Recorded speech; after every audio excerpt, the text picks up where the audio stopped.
Et salut tout le monde, c'est Shido, on se retrouvait bien pour la présentation Mangatech. Donc comme vous savez, à peu près tous les 6 mois environ, je vous présente la Mangatech, en tout cas l'avancée, l'évolution. Et là je pense qu'on est arrivé à un petit point où, comme vous voyez, c'est quand même bien rempli. Donc voilà pourquoi vous avez dû voir dans le titre, ça sera marqué partie 1. Tout simplement, là, je vais m'occuper vraiment que des mangas en façade au premier plan. Et plus tard, quand j'aurai le temps, j'irai tout simplement enlever tous les mangas qui se trouvent à l'avant pour vous présenter les mangas qui se trouvent à l'arrière. Heureusement, pour moi, les mangas à l'arrière sont plutôt des mangas qui ne sortent pas souvent. Bon, on a comme ici les Jujutsu Kaisen, mais bon, ça c'est pas grave parce que ils sont encore assez faciles d'accès. Mais derrière, bon, il y a quand même certains tomes, c'est un peu compliqué.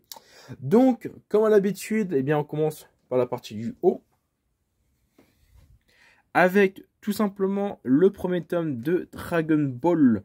Donc la nouvelle édition de chez... c'était qui ça? Glénat, ça? Ouais, Glénat, tout simplement. Je ne voyais pas trop à travers l'interstice. Mais voilà, donc je vous remonte à une ancienne présentation d'achat manga. Alors je me rappelle plus trop si c'est avril ou mars 2022, ou voire même mai. Pourquoi pas. Voilà. Pour les petits curieux qui voudraient savoir pourquoi j'ai un seul tome de Dragon Ball planqué avec une petite cartonnette à l'intérieur, je vous laisse aller voir cet achat manga. On continue avec les tomes de Bucket List of the Dead. Voilà le manga Pop Sapo que j'ai actuellement en cours de lecture. Voilà, tout simplement.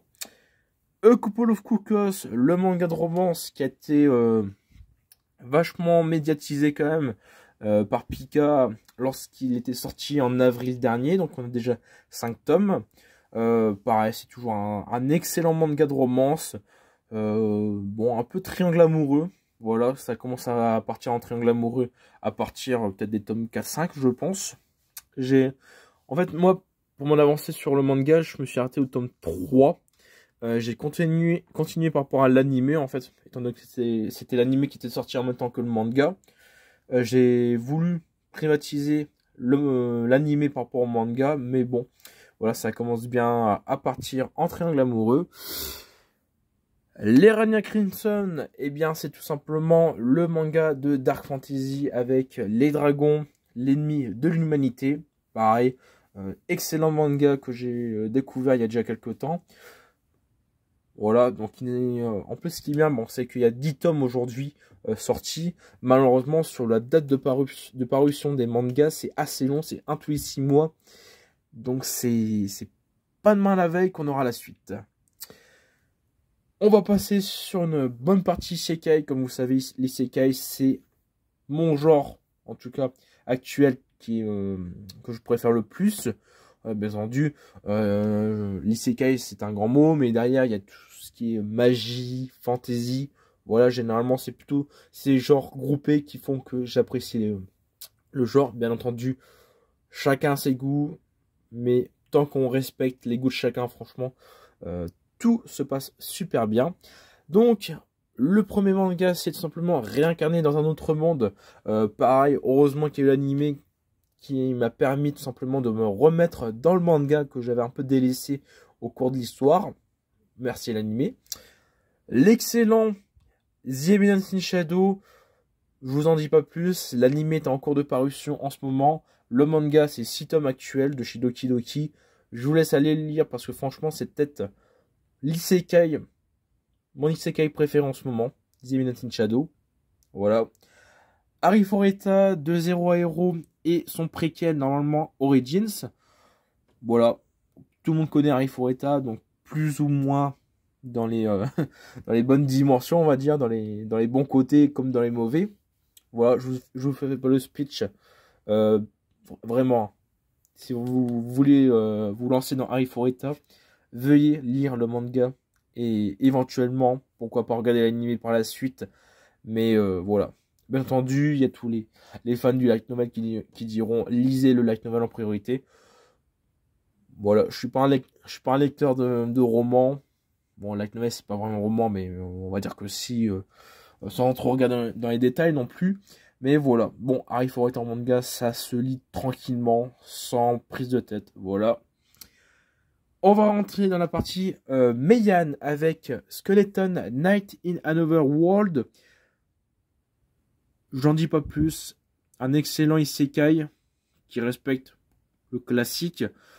Beaucoup pourront le classer comme une petite copie de Overlord, mais à part que le personnage principal soit un squelette, réellement on a les deux faces d'une même pièce.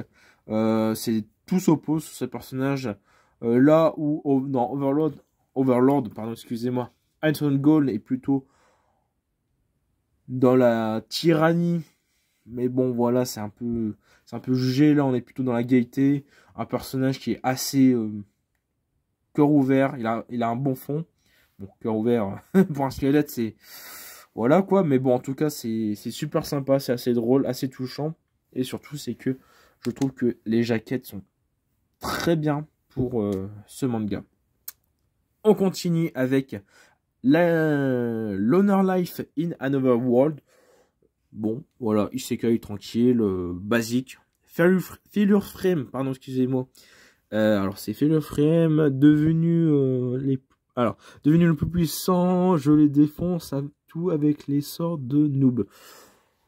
Bon, on va se stopper à Failure Frame, ou tout simplement, bah, c'est un isekai, un humain qui se fait incarner, je crois que c'est avec sa classe, ou je confonds avec l'Honor Life. Bon, en tout cas, le seul problème de Failure Frame, c'est qu'il récupère toutes les capacités offertes par les déesses, les dieux, malheureusement, qui n'ont pas été choisis, qui ne sont pas forcément au premier point très ouf, on va dire, mais qui finalement, dans le fond, une fois qu'elles sont bien combinées, ont quand même leur grande force. Voilà. Et tout là-bas, caché dans l'ombre, nous avons Chain Life in a Different World. Bon, c'est déjà pas mal d'isekai. Vous inquiétez pas, il y aura encore d'autres isekai. Bon, vous inquiétez pas non plus, c'est pas non plus le genre que j'ai le plus dans la mangatech. Ensuite, là-bas, en tome rouge, alors il faut que je lise bien parce que c'est The Brave Wish Revenging.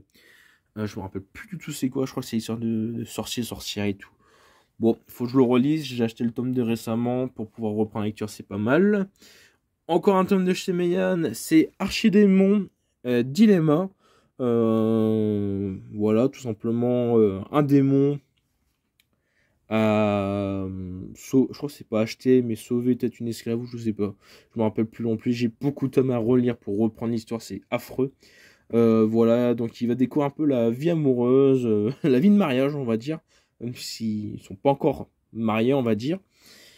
Ici, nous avons 86, pareil, il faut que je reprenne la lecture. J'ai acheté le dernier tome récemment, donc franchement, faut que je continue la suite.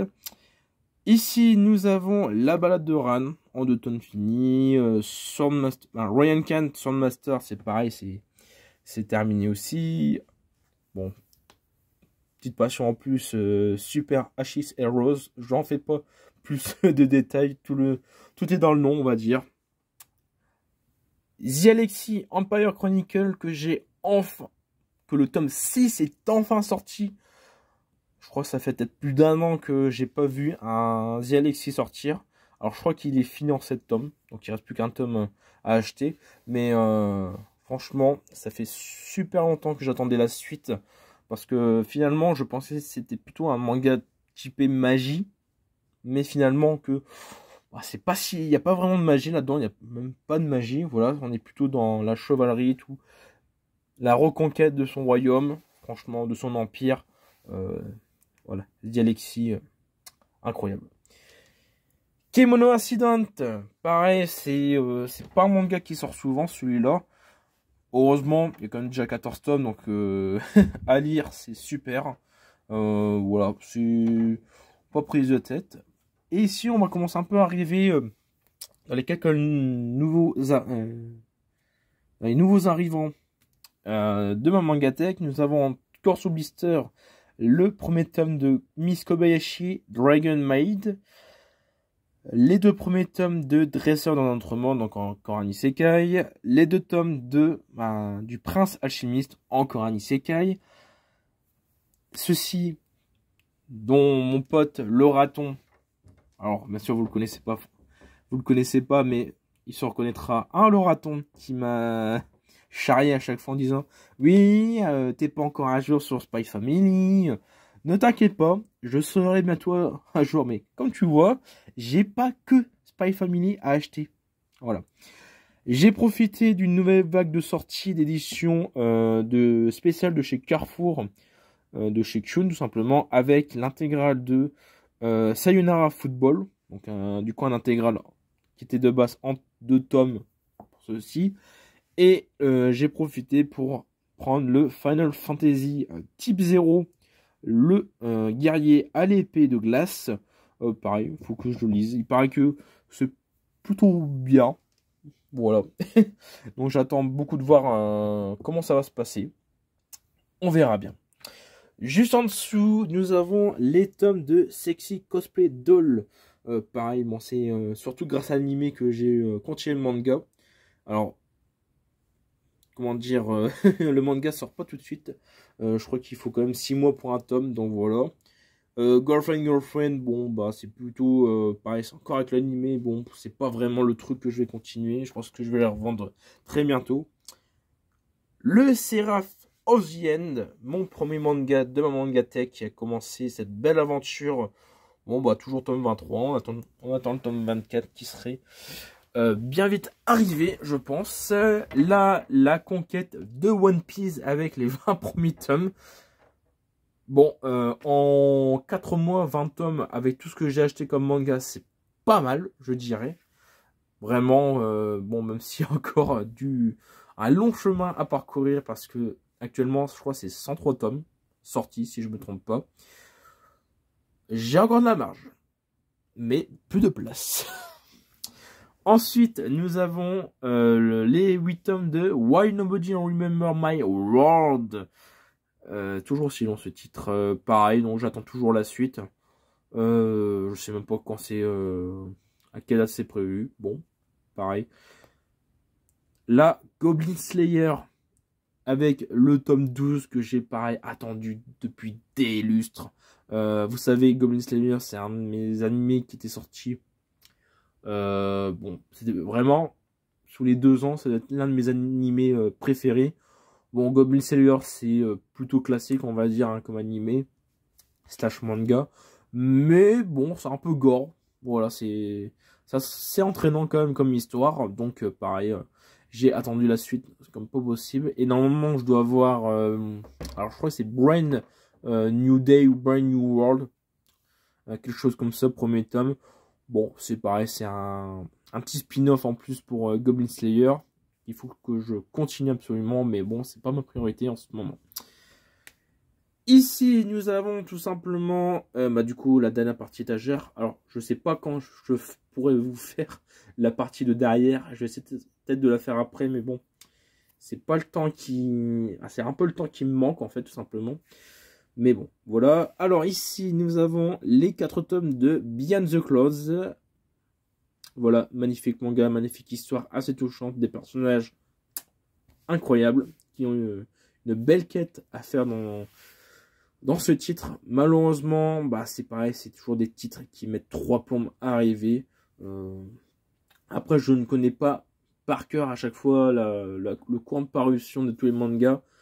Déjà qu'en français c'est un peu compliqué à savoir tout le temps de s'y retrouver sur les sorties, alors qu'en plus japonais, bon, voilà. Eden Zero qui commence à prendre pas mal de place, voilà, déjà 21 tomes, le 22e tome est prévu pour la semaine prochaine, ou dans 15 jours. Déjà 22 tomes, on sait pas quand ça va s'arrêter, mais je pense pas maintenant. En tout cas, voilà, on enchaîne les Eden Zero. Tout là-bas, nous avons les So I Am a Spider, So What, les 11 tomes. Donc ça, c'est bien, c'est à jour. Voilà, c'est plutôt tranquille. Un petit isekai un peu la moi quand je me ricane en slime, sauf qu'on n'a pas un slime, mais une araignée. Voilà. À côté, nous avons, alors, et en même temps un peu au-dessus, nous avons Rent a Girlfriend. Pareil, un bon anime de romance que j'ai beaucoup apprécié. Bon, certains commencent un peu à le détester, mais bon, c'est... Après, comme j'ai dit, il faut respecter les goûts de chacun. Voilà, on peut discuter sans problème. Mais bon, moi, je continue Rent a Girlfriend, malgré les quelques mauvais côtés qu'on pourrait avoir maintenant sur le manga. Et on va entamer du coup, les deux derniers titres, dont un c'est pas forcément le bon manga, le bon titre pour terminer cette première partie. Malheureusement, dans le flux d'actualité, le flux, pardon, de ma mangatech, c'est par là qu'on va terminer malheureusement. Veuillez m'excuser. Avec du coup en avant-dernier les 11 tomes de Kaguya-sama Love is War. Pareil, incroyable ce manga. L'animé, je ne l'ai pas continué parce que vraiment je préfère l'aspect manga plutôt que l'animé. Et du coup, pour finir, nous avons les 8 tomes de 008 Apprenti Espion. Voilà. Bon, du coup, au courant de ces derniers titres, derniers mangas, eh bien, je peux du coup vous dire que c'est fini pour cette première partie. Alors, ce que je ferai du coup, quand même, c'est que on fera du coup la deuxième partie avec les mangas de derrière, pas mal, et on fera du coup la troisième partie du reste de ma mangatech, à savoir du coup les mangas Pokémon et éventuellement la troisième étagère. Mais en fait, ce qui me pose problème, c'est que actuellement l'étagère, ma troisième étagère et celle des Pokémon, mon deuxième meuble, pardon, excusez-moi, et celle de Pokémon, elles ont vraiment pas du tout évolué par rapport à ce que j'ai. En fait, c'est vraiment cette partie-là, cette mangatech-là qui a vraiment bougé. Alors pour Pokémon, bon, éventuellement, il y a quelques nouveaux tomes, mais bon, à part pour épée et bouclier qui s'est rajouté, c'est pas énorme non plus. Alors du coup, j'hésite vraiment à faire cette troisième partie. Limite, je vous invite plus à aller regarder les dernières parties des anciennes présentations de Mangatech, surtout celle de juin, parce qu'elle est vraiment identique à aujourd'hui. Il n'y a vraiment aucun tome qui a bougé. Peut-être un ou deux, mais encore. Peut-être le sens des mangas qui sont passés de vertical à horizontal. Sinon, à part ça, ça n'a pas du tout bougé. En tout cas, j'espère beaucoup que cette première partie de Mangatech vous aura plu. Je vais essayer de filmer peut-être dans la foulée là, la deuxième partie, comme ça, je vous enverrai les deux parties en même temps. Parce que étant donné que ça seulement quand même à présenter. Et surtout à organiser pour moi. Voilà, la vidéo peut être longue, mais niveau préparation et tournage, bon, c'est un peu compliqué. Voilà, donc sur ces derniers mots, j'espère beaucoup que cette première partie vous aura plu. Nous, du coup, on se retrouve très vite pour la partie 2, ou éventuellement une nouvelle vidéo d'achat manga, de gameplay. Actuellement, du coup, vous avez pu voir que j'ai pu commencer à faire un let's play sur la chaîne. Bon, Scanders, vous me connaissez. Mais bon, voilà, je commence un peu à diversifier la chaîne en termes de contenu. Voilà, au détriment de mes finances, on va dire. Mais en tout cas, voilà, j'espère beaucoup que cette première partie vous aura plu. Et nous, on se retrouve très vite, soit pour la partie 2, soit pour une prochaine vidéo. Allez, salut tout le monde.